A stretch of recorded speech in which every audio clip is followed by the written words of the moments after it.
సమయోచితమైన సహాయమును అనుగ్రహించేవాడు, సమయోచితమైన మాటలను అనుగ్రహించి నువ్వు ఏం మాట్లాడాలో కూడా దేవుడు నీకు బోధిస్తాడు. ఇంటర్వ్యూలో ఏం మాట్లాడాలో బోధిస్తాడండి. ఎస్, బోధిస్తాడు. ఎవరైనా నీ దగ్గరకు వచ్చి ఏదైనా సలహా అడిగితే వాళ్ళకి ఏం చెప్పాలో దేవుడు జ్ఞానం ఇస్తాడా? ఖచ్చితంగా జ్ఞానము ఇస్తాడు. నువ్వు ఉద్యోగం చేస్తున్నప్పుడు ఒక పని నువ్వు ఎలా చేయాలో, ఒక బాధ్యత ఎలా నిర్వర్తించాలో నీకు అనుభవం లేనప్పుడు, నీకు ఆలోచన లేనప్పుడు దేవుడు ఆలోచన చెప్తాడా? ఖచ్చితంగా దేవుడు ఆలోచన చెప్తాడు. హల్లెలూయా. నేను సేవకు రాకముందు దైవజనులు జాన్ వెస్లీ గారితో వివాహం కాకముందు ఒక సాఫ్ట్వేర్ కంపెనీలో, ఒక టాప్ ఎంఎన్సీలో నేను సాఫ్ట్వేర్ ఇంజనీర్గా ఉద్యోగం చేస్తూ ఉండేదాన్ని. సో ఉద్యోగంలో చేరిన మొట్టమొదటి సంవత్సరం అంటే ఒక ఫ్రెషర్గా జాయిన్ అయ్యాను. అప్పటికి అంత అనుభవం లేదు, వర్క్ అంతా నాకు తెలీదు. ఒక నాన్ కంప్యూటర్ సైన్స్ బ్యాక్గ్రౌండ్ నుంచి నేను జాబ్లోకి వెళ్ళడం జరిగింది. కంప్యూటర్స్ గురించి అంత ఎక్కువగా నాకు తెలీదు, నేను నేర్చుకుంటా ఉన్నాను.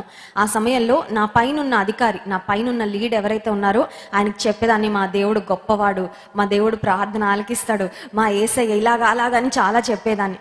సడన్గా ఒకరోజు నా పైనున్న అధికారి ఆయన ఒక వర్క్ చేస్తుంటే ఆయనకి రావట్లేదు అది. ఆయన నాకంటే ఒక 5 సంవత్సరాల అనుభవం ఎక్కువ, నాకంటే పైనున్న అధికారి.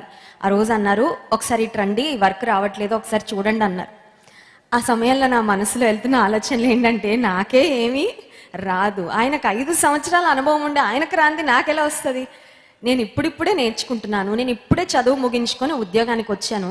ఇప్పుడు ఆయనకి రాని వర్క్ నన్ను అడుగుతున్నారంటే, దేవా నువ్వు నాకు సహాయం చేయకపోతే నా వల్ల కాదు. నేను కూర్చున్న సీట్ నుంచి నా పై అధికారి ఉన్న సీట్కి ఒక 5-6 అడుగులు వేయాలంతే.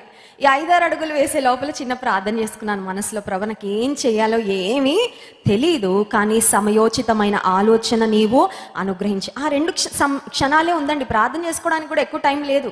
ఇలా వచ్చి శుక్రవారం ఉపవాస ప్రార్థనలో పెట్టుకొని మళ్ళీ ఆఫీస్కి వెళ్ళడానికి అంత టైం నాకు లేదు. పోనీ ఒక రాత్రంతా ప్రార్థనలో గడిపి తర్వాత పొద్దునెళ్ళి వర్క్ చేద్దామంటే అవకాశం లేదు. సరే, ఆ 4 అడుగులు వేసే లోపే ప్రార్థన చేసుకున్న, ప్రభు నాకు సహాయం చేయి, నన్నైతే నువ్వు సిగ్గుపడా నివ్వకు, నేనైతే నీ గురించి చాలా గొప్పగా చెప్తున్నాను అయ్యా, నువ్వు నాకు సహాయం చేయాలి, నువ్వు నా తల ఎత్తాలి. సరే వెళ్ళాను. వెళ్ళిన తర్వాత దేవుడు అంటున్నాడు, మౌస్ పట్టుకున్న, కంప్యూటర్కి ఒక మౌస్ ఉంటుందండి, అంటే మన ఎలుక కాదు, కంప్యూటర్కి మౌస్ ఉంటుంది కదా, కంప్యూటర్ ఆపరేట్ చేసే వాళ్ళందరికీ తెలుసు. ఆ మౌస్ పట్టుకున్నాను ఏదో వచ్చినట్టు.